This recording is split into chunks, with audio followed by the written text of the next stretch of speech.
welcome to the Staving with Steve show, where we talk about the ins and outs of money. Pretty much everything in the sun relates to you having a happier, healthier relationship with money. Let's do that again. No, sorry. Hello, welcome to the Saving with Steve show, where we talk about the ins and outs of money. Pretty much everything under the sun relates to you having a happier, healthier relationship with money. My name is Steve Sachs, and I want to thank you for joining us. We've got a lot to go over today. Hey, I'm going to talk about this new thing with China and U.S., that truce on the trade war. What does it really mean to you? But today, you know what? We have a special topic with a special guest. Currently, 2.3 persons per thousand get divorced. Now, what does that mean? That's 8 million people. 50% of first marriages end in divorce, approximately 60% of second marriages, 70+% of third marriages. In fact, the United States is the third highest divorce rate in the world. Okay. If you're in a relationship, you're looking to say goodbye, get a divorce. Everybody would love to do it with the least amount of money, with the least amount of heartache, least amount of pain. And that's why we have Melissa Murphy Pavone here. She's a certified financial planner, certified divorce financial analyst. And you know what? She's going to help you through that breakup there. So, Melissa, thank you for being here today. We appreciate you being part of the show. Thanks so much for having me, Steve. Now, I've got to ask, you're a certified divorce financial analyst. That's a lot to say. But, what got you going into the financial planning world, and why focus on divorce? I always start with my mom, and she is my why. When she got divorced, she made a lot of decisions with her heart and not her head. And I wish that she had a CDFA to help kind of guide her through some of those financial decisions. Because the truth of the matter is, Steve, when you're going through a divorce, you're spent, right? Emotionally, physically, financially.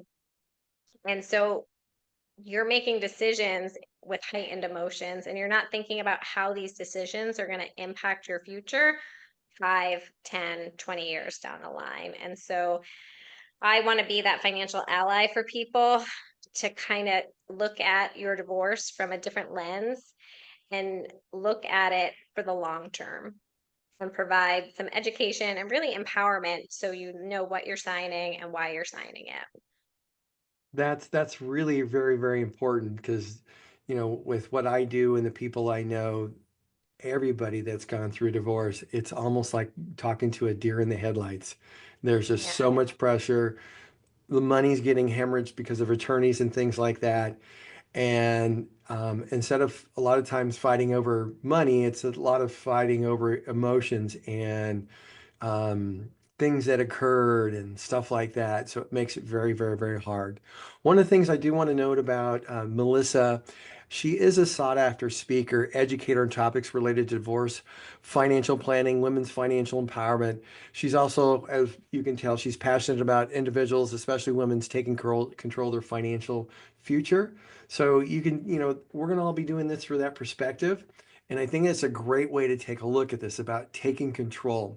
So if you are going through a potential relationship breakup or you're thinking about it, I think this is a great segment to see because you can start understanding the process, what you should be thinking about. So, Melissa, I appreciate you doing that. So could you start with, you know what? I'm just going to say this. This is one of our viewers. She says, I've been thinking about getting a divorce for almost two years. Okay. The relationship's not fun. It's a little verbally abusive, all that kind of stuff. I won't go into that, but she doesn't even know where to start other than to call an attorney. So Yeah. what's the first thing that somebody should be beginning to look at if they're considering divorce or that breakup, even it's they've been living with somebody for 10 or 12 years. Yeah. So I think that's a common misconception, right? That first call should be the attorney. I'm a very firm believer in teamwork and collaborative and building your divorce team. If you think back when we get married, right, we have this team around us. We have a bridal party. We have all this support, right? You need to build that for yourself when you're thinking about divorce. And I think the first phone call should be is a mental health professional, whether that's a divorce coach or a counselor or therapist, somebody that can help talk to you through the emotional aspect of it, and guide you to what some of your options may be, right? Maybe it's couples counseling, or maybe if you're beyond that part and it is an abusive relationship, what the best method of divorce is, because I think that's another common misconception, that you just run to an attorney and you go to the courthouse, and that's also not true. Um, and then after you have a coach and you have someone to help you with that emotional, because it is a roller coaster, right? And there's no direct line of, hey, I'm not really happy, and here point A, and okay, point B is I get divorced, right? There's a lot of different twists and turns, and no two people have the same kind of divorce story, despite what Facebook says. Um, so I think it's important that you get that emotional support. And then the second phone call, I would hope, would be a CDFA. And that professional is really there to help financially organize you before, again, you go to either a mediator or an attorney. And that's to get the documentation that you need, to know the numbers you need to know, and to see what this might look like in the future, and really prioritize what is most important to you.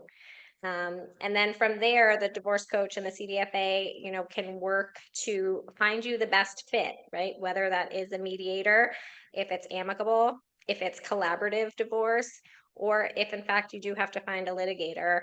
Um, and I think that's really important, instead of just going straight to the attorney, but to have that kind of foundation before you get to the attorney. I think it's wonderful you said that because actually one of my listeners actually wrote in. She said, you know what, we knew that we were living as friends and it was time for us to get a divorce and we thought we had to just get an attorney. And you know what, the two attorneys, all they did was fight, and because that's what they're paid to do.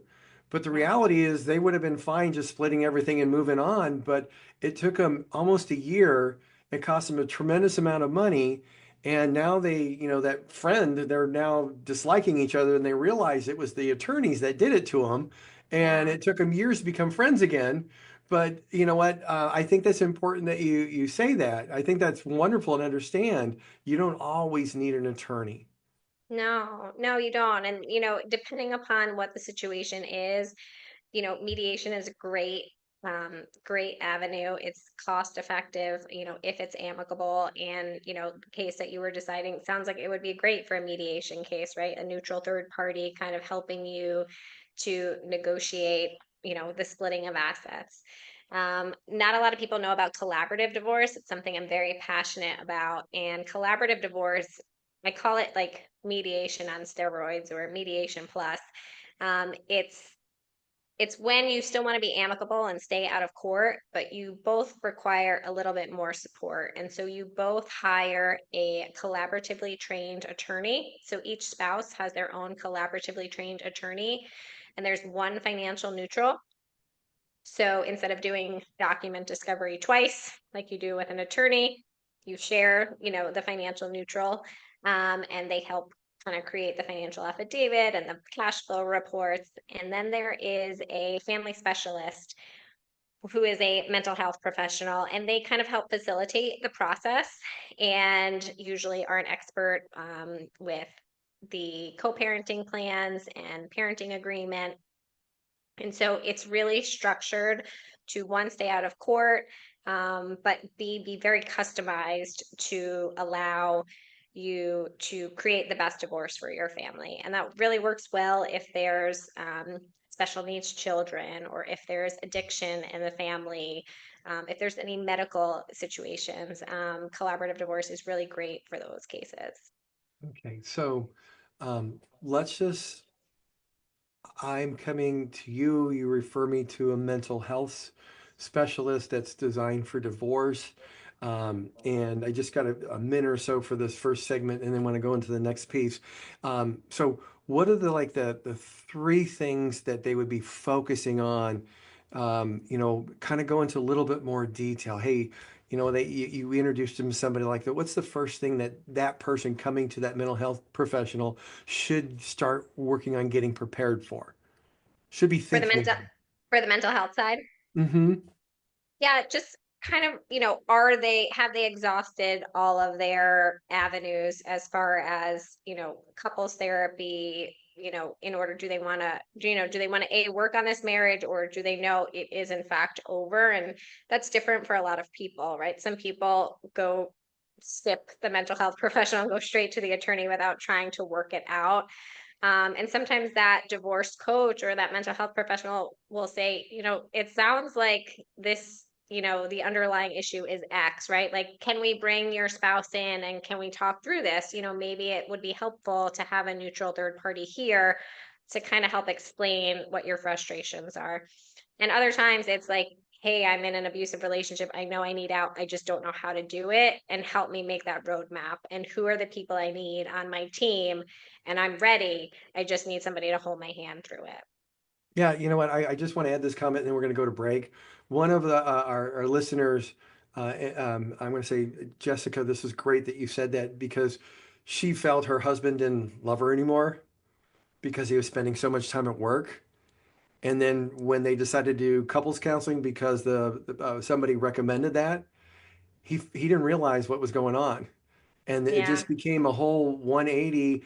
And he started, going, oh my God, I'm screwing this up. I need to fix this. And they're still married because of that. So I think that's wonderful. That very first step. Why throw away something that's good because something's changed a little bit? So exactly. Yeah, I love to hear stories like that because it really is. Sometimes you have to hear it from someone else's point of view, or, it's presented in a little way differently.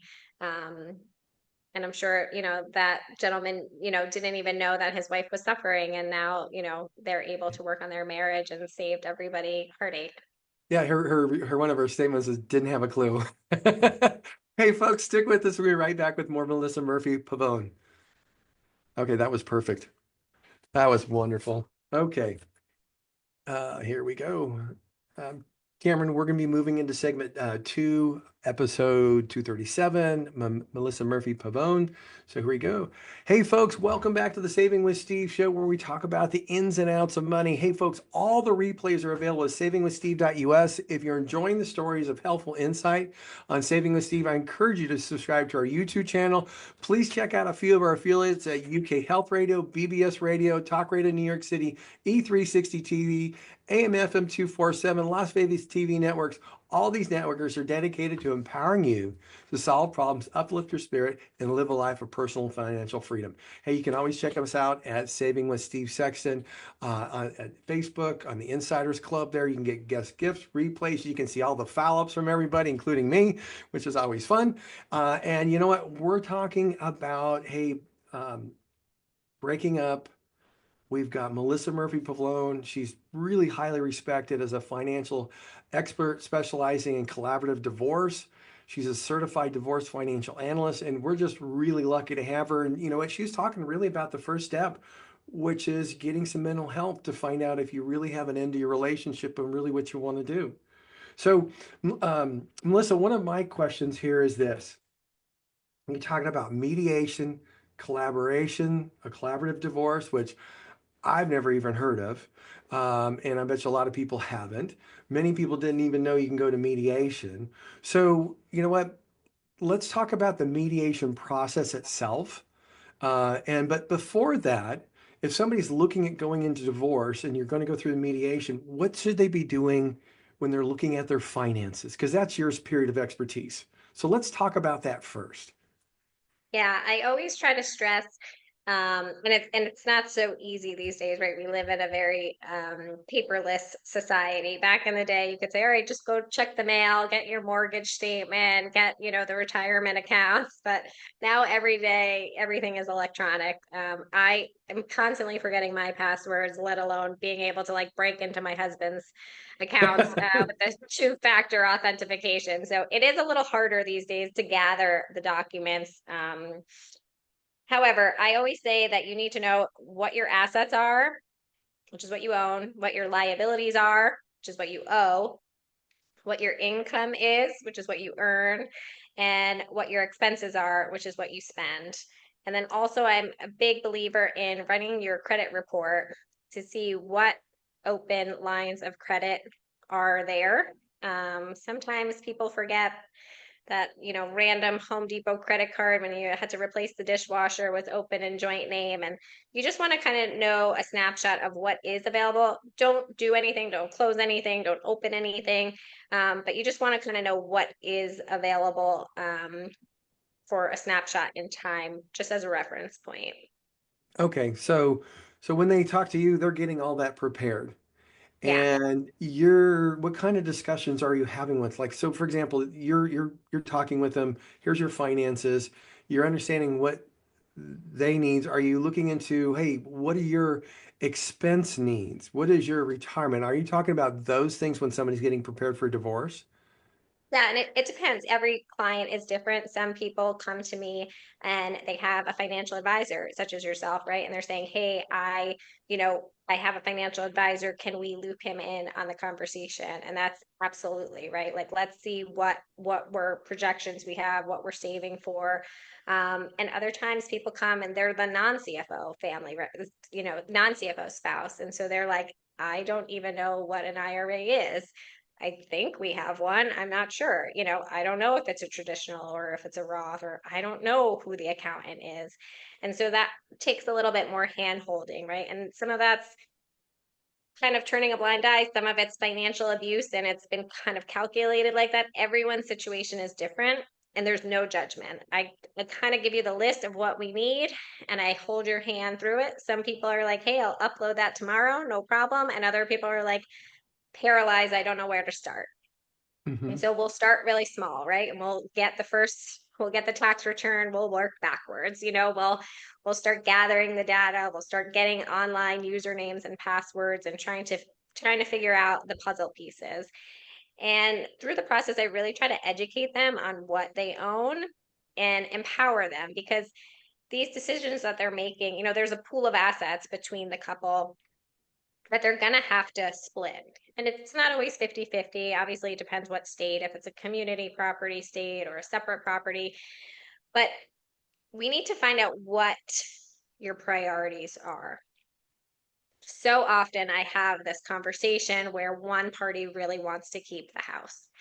And it's a hard conversation to have. And we have to kind of like peel back the layers of the onion to say, like, do you really want this house or are you scared to lose this interest rate because you refinanced post COVID, Uh, that small window of 2.99? Or is it your kids go to this school and they only have a couple of years left and you love your neighbors and there's good community? Or is it, hey, I live really close to a train station and I commute and that's really important to me to be able to come home and have access to my children?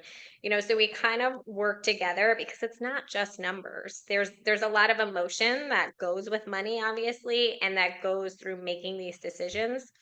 So I come to it with expertise, but also empathy, knowing that it's not cut and dry, right? There needs to be a conversation behind these statements so that we can draw a best picture. And I often say, like, okay, tell me your best case scenario. And I just got off with a client before this call, and I said, all right, best case scenario, your spouse agrees to whatever you want. How does this look?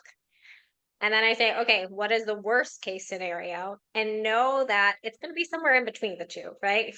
And it's really important to manage expectations, to know what you are entitled to and what things can be customized. And it really also depends upon the process you choose. So mediation and collaborative have a lot more leeway, right? In order to say, this works best for our family due to X, Y, and Z. And so I try to steer my clients to an amicable divorce resolution for that reason. okay, so that's really important to know. And one of the things I'm hearing you say is you and they need to understand the why behind everything. So if they understand their why and they can communicate that well, this goes a lot better. Absolutely. Okay, otherwise you remain frustrated. So, okay, so now let's talk a little bit about, I mean, I know you're doing the financial side of the divorce, but with the mediation, what should people expect from mediation? What does that look like? How does it get set up? And, somebody's in the middle trying to mediate things and, how does that work? Yeah, so a mediator can be an attorney mediator, or it could just be a mediator. And their role is to be a neutral third party to really help um, divide things and create this divorce decree. Sometimes people come and have no clue, like really what they want or what they need, and it takes a lot of sessions. Other people kind of, back of the envelope said, all right, you want this, I want this. Okay, it's pretty straightforward and move forward. Sometimes it's everything is an agree, but one item, right? There's one item or there's one sticking point that we have to kind of go over. And oftentimes mediators will call in CDFAs, such as myself, to say, hey, we did the parenting plan, we're good on that, the custody agreement, we're just really having a hard time offsetting some of this retirement money. We're having a hard time. Can you come in and help explain it? And so I can come in as again, a neutral. So not working for one party, but working for both of them, explaining what they have, what their options are, and what certain settlement options could look like for them, and really the pros and cons and tax consequences of that. And I always revert back to the story that I had a client come to me, and it was for post-divorce transition assistance. And they said, hey, can you help me? I need to kind of, build my new life now that I'm divorced. So I said, sure, like, show me everything you have and meeting. And she said, okay, I have this house. And I said, okay, what about maintenance? She said, well, I didn't have anything to offset the equity. So basically I forewent my maintenance in lieu of the equity in the house. I said, okay. I said, all right, do we have child support? Yeah, but my kid's going to college in a year. I said, okay, how are we going to pay for these taxes on this house? Because this is a big house for two people and really high property taxes. And she said, well, I have this account here. And it was an IRA. I was like, you're not 59 and a half, are you? You look a lot younger. And she's like, no, why? I said, all right, you can't touch this account to 59 and a half. She's like, I thought I was going to pay and live off of this. I said, well, you would get a penalty, right? And you would get income because this money hasn't been taxed. And so she at no point understood any of the choices she made. She thought like, okay, I want the house, I'm getting the house, not understanding. It turned out she ended up having to sell the house, and she had a huge capital gain in the house that she had to pay tax on. And now she was a single person versus a married couple. So she lost that exclusion. She only had $250,000 to exclude for the capital gains. And she ended up having to go back to work, but sell the house. And, for a short period of time, she dipped into the IRA, and all of that could have been avoided, right? If the players educated her and saw, hey, I think you need to talk to someone before you sign these papers, or hey, do you really understand what this means, or what taking money out of this account looks like, or what are some other possible outside the box solutions that maybe we co-own the house, right? Maybe we get divorced, but we co-own the house until our son goes to college, and then we split the proceeds, and then we each can deduct the 250,000 exclusion and have that. And then you can at least have maintenance, right? So there are a lot of options, but I think people don't know about them. So it's really been my mission to just educate people, to ask questions, and to find individuals and professionals that really are amicable and want to get this done in the most cost effective manner. I think one of the things I'm just hearing right now is to get somebody who can ask questions that you don't think or know to ask that make a difference in your life. Because you just, it just sounds like she didn't have anybody to ask those questions to say, what if this happens? This is what's going to happen to you. And if they did, they would make different choices. So that's why it's very important to have somebody like yourself there. And in that case where she probably didn't know much about it, it would have been better, I can guarantee she's not sticking with the old financial advisor. She's probably looking for a new one, just because of that experience. So I think that's wonderful that you're sharing that. It's just, find somebody who can be your advocate to ask you questions and give you the responses because you don't know. So, Yeah. so folks, stick with us. We're going to be right back with more Melissa Murphy Pavone. Okay, that's wonderful. By the way, you answered like 100 people's questions just by going through Oh, that. so that's good. Actually, it's like we get like 400 to 500 people that pose questions, and there's Wow. exactly like 98 or so that were just on that, and I wouldn't be surprised if we're still getting them, um, because there's a lot of people who just don't know what's going on. They just want something, and you've experienced it. Yeah. So let's talk about next. I'd like to talk about collaborative divorce, and just kind of go through that whole thing because, quite frankly, nobody's asked a question about that, and which means Yeah. nobody knows about it. So Yeah. here we go. Cameron, we're in segment three with Melissa Murphy Pavone. So here we go. Five, four, three, two, one. Hey, welcome back to the Saving with Steve show where we talk about the ins and outs of money. I want to thank you all for joining us today. Again, hey, check out a few of our affiliates at UK Health Radio, BBS Radio, Talk Radio New York City, E360 TV, Las Vegas T-Week Network, AM/FM 247.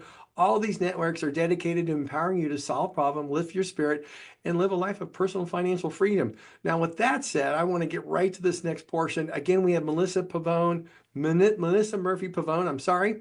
She's a certified financial planner. She's a certified financial analyst, and she's been sharing some wonderful information. Now, today is the first time I've ever heard about a collaborative divorce. So in this next segment, I think it'd be important that we just kind of go through that step by step, what that means, how it works, and for all those people who are looking at divorce, this might be your avenue that you've been looking for. So, Melissa, do us a favor and just kind of go through what it is and then kind of go through the step by steps for everybody to understand what's going on here. Sure. Um, I feel like 20 years ago, nobody knew what mediation was, right? And so now mediation is a very household common name. They know they don't necessarily have to go to court. They can go to a mediator. I like to describe collaborative as mediation plus or mediation. It's just a little bit more support than just one single individual. And it's collaborative because it's a team approach. And so each individual gets a collaboratively trained attorney. So there are two attorneys for each person. And then there are usually two neutrals. One of them is being a mental health professional. They are the facilitator. They really help kind of facilitate the meetings, make sure everyone's respectful, make sure we go over if there's children involved, the parenting plan and custody agreement. And then there's a financial neutral. And that person could be a CDFA or a CPA, and they are there for the financial, discovery. And so instead of in a litigated case, each person has their own attorney, and then you each have to do discovery separately. In this case, there's one financial. So we're being really transparent, right, with our documents. We're saving time and money because it's one set of discovery, one set of cash flows, all of those things. We don't have to duplicate them. Oftentimes people think like, oh my God, there's four professionals. This is like, at all of their hourly rates. It's really expensive. Like I can't afford that. And divorce is not cheap, no matter how you split it. But it is much more time efficient and cost efficient than litigation. And I think what's really important is collaborative allows you to keep control of the process while agreeing to not go to court. So at no point can we threaten, like, hey, that's it, I'm done, I'm going to court. If that happens, all four of the professionals are no longer allowed to work with the couple, and if they choose to leave the collaborative practice. And I think that's really powerful because we're all there for a common mission, and everybody is collaboratively trained together, and we work well together. And instead of kind of like putting the boxing gloves on, the attorneys try to work behind the scenes together to get to an agreement, right? Not to rack up the hours or not to get into a fight or go be in front of a judge, but really kind of to get to the bottom of it and to get the best solution for the family. And I've seen the best cases be people that need a little bit more hand holding, whether it's a big differential in age or wage, or if there's special needs children that we have to, make sure that there's trusts in place, right? For the children. Often cases with addiction, you don't want your dirty laundry aired, right? You might be having a spouse that has an addiction that you want them to seek help for, and divorce is stressful, right? So you don't want the divorce process to spiral them into, perhaps relapsing. And so the collaborative divorce can help support that person through their recovery, keep everything confidential, and still be able to divorce with respect. And I think that's really important, is the respect piece of the collaborative process. Now, when like for example, have you been a financial neutral for one of these before? I have, yeah. Okay, so what type of information are you putting together for that? Are you talked about a cash flow statement, so you're listing all the assets they have, whether it be a house, IRA, savings accounts, all that kind of stuff, all the debts, individuals' expenses. Um, they got a will and trust. Obviously, they'd have to split that. If somebody happens to be dealing with a relative that's passed away, an inheritance that comes into play, or does it not? So if it depends if it was commingled or not. Another case that collaborative divorce is very helpful with is privately owned businesses. Oftentimes, there are privately owned businesses, and there are some blurred lines between, personal expenses and business expenses. And so you might want to get divorced and might not necessarily want your spouse, still to be your business partner.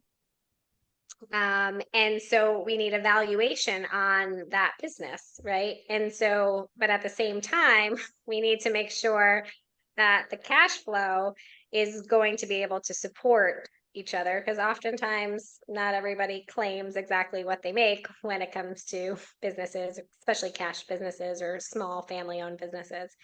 So, kind of looking at it from a different lens, to not just say, okay, the IRS says it's worth this, but to kind of like, let's think about how we can still value the business, but still be able to live good lives after this. And that collaborative practice is not like a win or lose situation, but like, let's figure out a really good compromise for both of us. Like, we agree we don't want to be together. We agree this is the pool of assets, this is the pool of debt, and how can we move forward? And sometimes the mediator is just not enough for that, right? If they have kind of these ancillary issues, and the four professionals that are collaboratively trained can work together to kind of think outside the box and see things from a different lens, to be able to have those creative solutions that really help everybody post divorce. And we really look at the long term, not just, okay, we're here at this table today, let's sign, but what that future looks like for all parties, and especially when children are involved. So let's talk a little bit about you talked about special needs. We do have a number of people that says, hey, how do I deal with my special needs child or somebody that has special issues that need to be dealt with? So how is that dealt with in divorce? What is something, you talked about a special needs trust. What's that? I know what it So is, but there I are want everybody to know. there are trusts in place that you can protect assets um, for your special needs children. And so you might not necessarily want your minor or special needs child to be the direct beneficiary of something, and so there could be a trust put in place. But more so in regards to the parenting plan, right, or the custody agreement, if there is a certain amount of, we have to keep a certain health insurance, right, or we want to keep the certain doctors or therapists, or if there's a routine in place already that works well for your family, or if we have to stay within the school district because of the curriculum that they have for your child. Those are things that mediation might not be equipped to handle. You might need a couple more professionals. And sometimes, even within the collaborative space, we'll pull in additional professionals to come in and kind of help out. And I just love it that nobody has an ego, right? We're just like, we're here to help. Like, let's all just like get down and dirty, and like, let's do this for the best way possible for the family. So the special needs um, families are super important, and requires, some extra expertise when it comes to lawyers and trusts and trustees and all of those things. Okay, so just real quick, couple people had questions. they've got kids with substance abuse, spending issues. Are there like specialized trusts that they could use, or how is something like that dealt with? Because you can't really use a special needs trust because they don't have the disabilities. Yeah. So So I have to preface this with I'm not an attorney and I don't give legal totally advice. Um, but yeah, there are some estate planning things that you can do as a couple to protect your children if that is the case. One of them, usually is with if there's substance abuse, if there's gambling, if there's an unexpected divorce. There's like a couple of issues that tend to come up often, and we want to protect our children from or protect the legacy of the family. And so we always encourage post divorce that each couple, each spouse meets with an estate planning attorney. And because you need a new will, you need a healthcare proxy, you need a power of attorney, you need all of those things. And so, especially with children that you're concerned about, or special needs children, all the above, that needs to be kind of documented with the estate planning attorney. And part of that collaborative practice is to make sure that actually gets done. Because I think in normal litigation, they say it, but nobody actually really follows through. So part of that collaborative team is like, hey, we're going to make this introduction. We're going to follow up with you to make sure that you do dot your I's and cross your T's, because we really do care about you and your family. perfect. Folks, stick with us. We'll be right back with more Melissa Murphy Pavone. Yes. So let's talk about the divorce process next. And then I've got a few questions, and then I'd like to talk about how people can get in contact with you if that's okay. Perfect. Okay. Cameron, we're moving into segment number 4 with Melissa Murphy Pavone. I actually got that smoothly and correctly this time. So here we go. 5, 4, 3, 2, 1. Hey, folks, welcome back to the Saving with Steve show. As you know, we've been talking with Melissa Murphy Pavone. We've been talking about, helping navigate this divorce process. We've talked about mediations, collaboration, and now it's the big D, divorce. So I've asked Melissa to walk through the divorce process with us. And then we've got a few questions. We want to make sure our listeners do get their questions answered. So, Melissa, could you walk us through the divorce process here?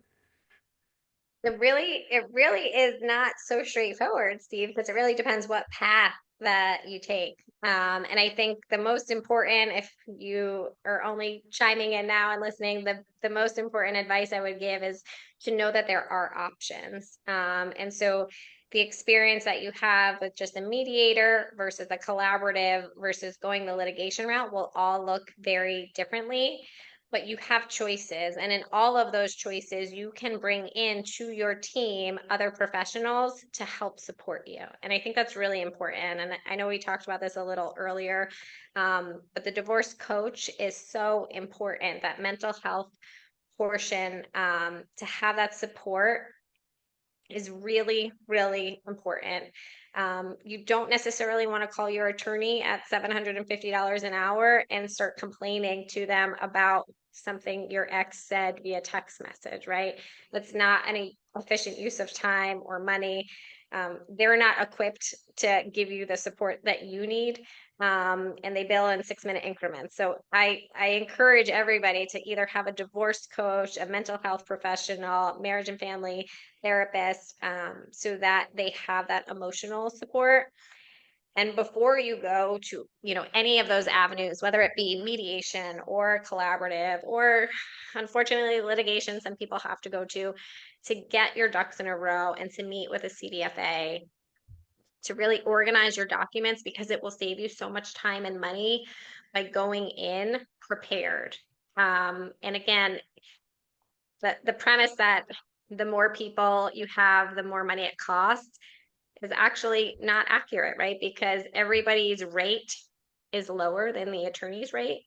And so if you use your mental health professional or divorce coach for the empathy piece and for, that emotional support, and then you use a financial who costs more, than that, but less than an attorney to help organize your documents, you're still saving time. And that will be a lesser retainer, for your attorney if you go that route, or even just sessions for mediation if you go that route. So the more prepared you can be emotionally and financially, And then I think just educating yourself on the options of what divorce process you want. And sometimes it's not always your choice. It depends upon what the relationship is between the spouses. But I always encourage people, going the amicable route will save time and money. I do want to interject. There's um, Alyssa. I hope I got that right, Alyssa. She had explained that she had she thought it was a surface conversation with her attorney and was just discussing and just dropping her feelings, so to speak. And it went on for about 2.5 hours. And when she got the bill, she was really, really, oh my God, I didn't realize, he did no legal stuff. It just listened to me for 2.5 hours. And that was, she goes, that was an eye opener. And she also said that made the process a little harder because she was really refraining from talking about how she felt because she felt she would go on too long and it cost her too much money because it became very expensive. So I think your Yeah. advice about having that mental health person there could save you a ton of money, especially if you're kind of, I want to say, eulogizing your portion of that marriage, and Yeah, you and have to that's have the right. normal, right? Like you shouldn't, and you don't want to go into a meeting and being like, okay, I'm, with my stopwatch on and not being able to communicate. But if you can use the right professionals for their expertise, um, it's beneficial. And sometimes, I have people and I'm very empathetic and I love to talk, but if I'm in a session and, working on the finances and they start, kind of shifting off gears, I'm going to say, all right, let's I want to be cognizant of your time and your money, right? Like I don't want you to have that surprise bill. Let's try to focus on the numbers here and let's loop in so and so for that. And I'm cognizant, but not all attorneys are. So Mhm. when they're so that's not the first story, that I've heard where you get that bill and you're like, what? And it's kind of like a deer in headlights. And you want to be able to like trust and respect all the professionals that are working with you. And you want your professionals to work together for you. So that's why again I love the collaborative practice because we can like chime in and you'd be like, you know what, hey, a mental health professional can be like, hey, they're really having a hard time with this financial affidavit. Like we need to slow this down, or we need you to do it just one of them, not the other. Let's do it separately meetings. And that gives us some clarity, right? Because they have that innate ability to know that there's something else going on while I'm focusing on the numbers. Or they can say to the attorneys, like, hey, I don't think a four-way is good. We've had some, issues going on. Let's do separate meetings. And so that really allows everybody to make more progress by having that open communication. So, along with these tips that you're talking about, what would be other good tips if you're going through, I'm dealing with somebody right now that after a year and a half, they actually fired the attorneys and doing it themselves. Okay. And I don't know if it's mediation or whatever, but all they did was spend money. And sometimes I was even on the phone and all I did was listen to these attorneys go back and forth for an hour. And I said, I don't have time for this. I'm not getting paid like you guys. Yeah. And then I had to move on. So I say, what are the things that, you have an attorney that work for you. You also want to manage that process. What would be the best advice to help manage that process so you can possibly keep your expenses down, but also get what you need in a shorter period of time as opposed to a longer period of time? I mean, if mediation is viable, like a viable option, I think that mediation with an attorney mediator is a great option if you need a little bit more collaborative. But either way, whoever you choose, you want them to be amicably focused. I think, back in the day, it was let's hire the biggest, baddest shark in town, and I'm going to take them to the cleaners. And I just don't think there's a better way. And nobody wins in divorce, right? We have one pool of assets, and you want to be able to keep that amongst yourselves and not be just paying out attorneys. And that constant kind of like fighting and turmoil just increases their bill and decreases the pool of assets that you have to split. And so when people are collaboratively trained or amicably focused, they're looking to kind of change the divorce landscape. And those individuals, and there's a lot of us out there. I just get so, I get so pumped up when I get on a podcast with somebody or when I meet somebody in a networking session. They're like, oh my God, yeah, we totally work together.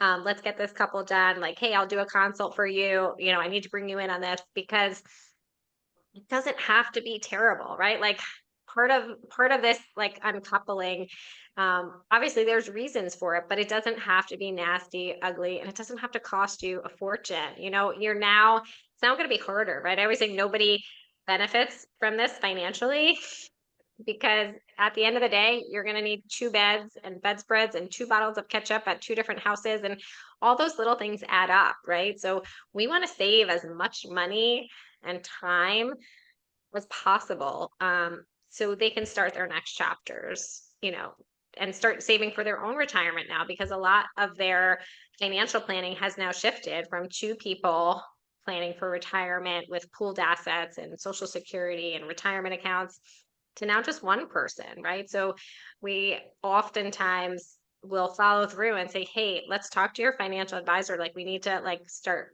beefing up your contributions, right? Like let's now that we're no longer paying for this process, let's focus back on you and your financial future. So I have one question, and then I'd like to share your information for anybody who'd love your help. Okay, What, great. and in this, I know what the answer to this, but I had about 35 people ask, what is a quadro? The Quadro is a qualified domestic relations order. It's often misunderstood. It's often filed and rejected. It's what is needed for a 401k essentially to be split, or a qualified plan, retirement plan to be split. Um, Sometimes people just hire me with help with the quadros, and oftentimes they get rejected. And so, recent case, um, husband and wife were teachers and they had pensions and they had quadros and they were both supposed to get a piece of the other person's, and one income turned on, but the others didn't. And they're like, hey, what's going on with this? And it turned out that the paperwork that they submitted 9 years ago, the lawyers who probably copy and pasted it didn't change the participant name and the non-participant's name, and so they flip-flopped it, and so the judge rejected it, so it didn't get accepted. Nobody told them 9 years ago that it was rejected. Nobody told them, hey, you got to redo it, right? It just, I was like, nope, fail, rejected. There was no follow-up communication. Oh, So geez. 9 years later, they're like, hey, where's my money? They find out through the kids, like, oh yeah, dad retired, he's getting his money. And mom's like, hey, where's my share? Like, that's not fair. And so they're like, all right, well, we have to, you have to make me whole. Where's the money that, you know, you owe me? I'm like, you can't just write a check because you were taxed on that money, right? So there's tax implications of this. So we have to actually go back to the retirement system, find out how much was owed, come back, rewrite it, showing that they're going to do kind of like a catch up contribution until they're made whole. But paperwork matters and the follow through matters. And so, oftentimes, more times than I would like to admit, things fall apart at those situations. My own mother's case, they drafted it, and they was supposed to be a quadro, or they used the quadro, which was qualified, but it wasn't a qualified plan. So it was supposed to just be a DRO. So they used the wrong form instead of a quadro. They used the quadro instead of a DRO, a DRO, and so it got rejected. And so years later, after her divorce, while I was learning about my CDFA and studying, I said, "Hey, mom, let me look at your divorce decree." I was like, something's not right here. We need to contact an attorney.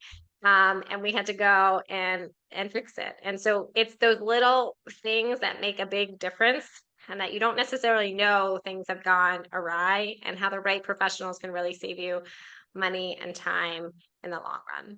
That's wonderful. Melissa, thank you so much for being on the show. This has been outstanding. For those people who need your help, how do they go ahead and get a hold of you? Yeah, my company's name is Mindful Divorce Partners. My website is just mindfuldivorcepartners.com. I'm happy to offer complimentary consultations. If I cannot help you or you would like an in-person CDFA, I'm happy to connect you with another CDFA that might be able to help you. I also have a great network of divorce coaches, mediators, attorneys across. Um, the US and would love to connect you with the right people so that you have a team that you feel supported by. That's great. And I see that there's a QR code up on the screen. Yes, there is. Yeah, so everybody go after the QR code. Get connected with Melissa if you need her help.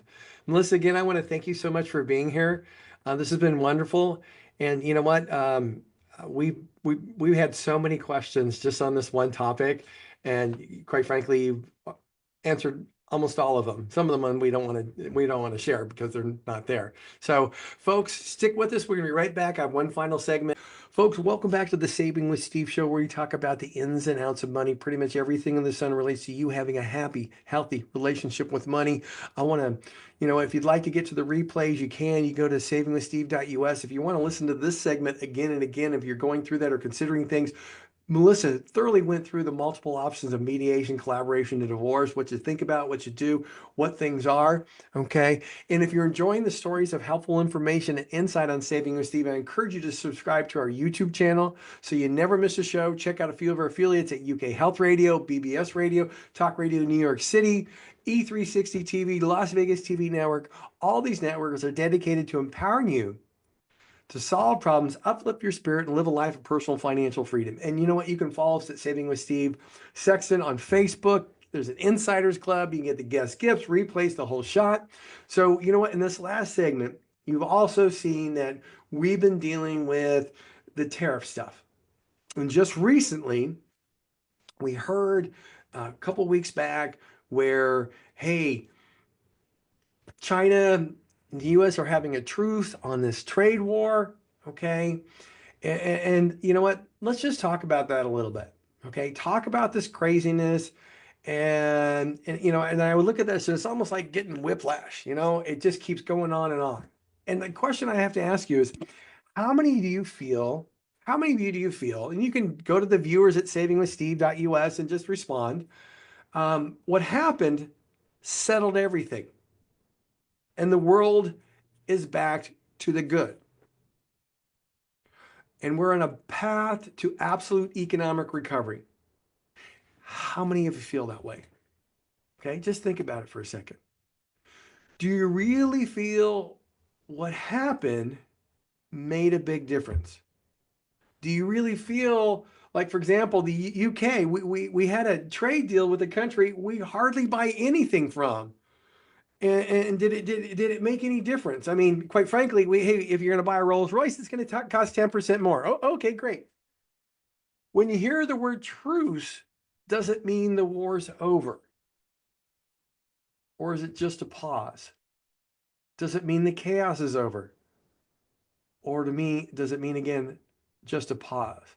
Does it mean the two sides have come together and made an absolute agreement? Or was it just a pause? And if you read further about this truce, it says, hey, if everything's going well in 90 days, we might extend it for another 90 days. Folks, all that really means is just another 90 days of chaos because we're quite frankly where we were before. Okay. And a truce, has done is given us another 90 days is more what? Volatility. You know what? That Monday after that weekend, we had that sugar high.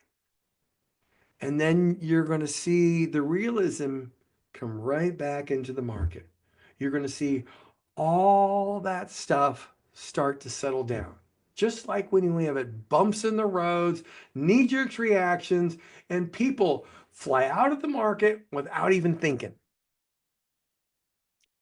Well, people also flying back into the market because of the way they spun this, making it look like a tremendous positive.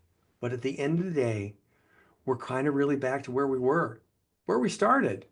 Now we are back to where we are since we started it. The only difference is instead of having a 135% tariff or 125% tariff, it's a little bit lower. All that continues. Nothing has been put into place in that absolute. And I've been asked many, many times, hey, what are the things that need to occur for starting to turn the corner towards the better? You know what? I've been thinking about that. And I said to myself, hey, what are the three things that need to happen? And I want to share them with you right now, tonight. It's going to give you a compass. And I believe all three things need to happen in unison for a potential return or having even a potential turnaround. Quite frankly, we need the Federal Reserve more dovish, meaning the Federal Reserve has to be willing to lower rates. And there's a big problem right now. Okay. One, tariff data isn't even in. So when you look at the most recent report, okay, the one from April, not enough information to see what the impact of tariffs are. So inflation's down. But most people are casting aside that report to see where inflation is. And the same thing the Federal Reserve's doing, because the Federal Reserve understands that the tariffs go through, there's a potential for exponential inflation. So what do? And they're doing exactly what they're doing right now. They have to sit and wait and see how much actually goes into effect, how many tariffs go into effect, and what is the impact. How is it going to affect? What is the effect on other things? But at the end of the day, we need to lower interest rates. And then we take a look at the 10-year Treasury. The 10-year Treasury, quite frankly, has to come down. But, the reality is so many people think it's about the 2-year Treasury. Well, if Mr. Powell reduced the 2-year Treasury, hey, we'll all be okay. Well, no, no, no. Because see, the Federal Reserve only controls the 2-year Treasury. Everything you do in life, whether it's to buy a car, you're getting a car loan, mortgage for a house, you're getting using it on credit cards. Many investments are connected to the 10-year Treasury. The 10-year Treasury moves based on two things: market and economic conditions. So think about that. How much has to be solved before this particular indicator starts to drop? We're seeing right now, just in the very short period of time, it went from 4.17 to 4.45 on the date the China thing is going on. Some people think it'll get to 5, and if it gets to 5, hey, you better hang on, because we're going to see another 2022 in the market again. Okay. Many people thought at the beginning of the year that, hey, you think it'll get to 5? And I would say maybe not. But right now, there's a great chance it could happen. And the last thing is, what? The two people involved, the people who, that are in control of this, the massive egos need to be set aside and come to a conclusion, because we need an absolute, definite resolution to the U.S.-China trade issues. Okay. And you know what? The reality is, here it is, folks. Think about it. Here's my question for you. How many of you feel that all three of those things will quickly wrap up, take care of itself in the next 50 days, 90 days, 180 days? Because while all that stuff is going to affect you, okay, it's going to affect you, your portfolio, and quite frankly, because of the chaos and uncertainty, it's not going to be great. You know what? You can see the markets behaving in such a manner that that they're still down for the year. Okay. If you go back to November, they're still down. Yes, we're going to see blips where it goes up and then down, because we kind of sort of get good news, or it's positioned as a positive.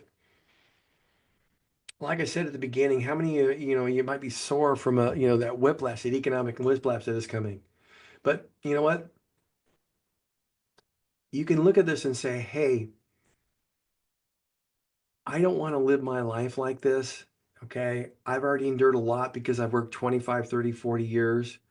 And I want to take the choice of, not living like this, and then make a simple, intelligent adjustment. So you don't have to play the game, live the lifestyle without the anxiety that comes with it. Or you're saying, hey, you know what? I think this is going to get resolved in the short future and all this stuff will get wrapped up. It's up to you. But I really think it makes sense for you to look at where you are, what's really happening, and understand that so you can make intelligent choices, to make intelligent adjustments, to make sure your life works not only now, but in the future, and you come through all this unscathed. So with that, I want to thank you all for joining us today right here on Saving with Steve. Melissa Murphy Pavone, she is a certified divorce analyst. She was an excellent guest today. She shared a lot of information, answered a lot of your questions. And folks, I'll look forward to seeing you next time. Thanks for being with here on Saving with Steve. With that, I wish you all well.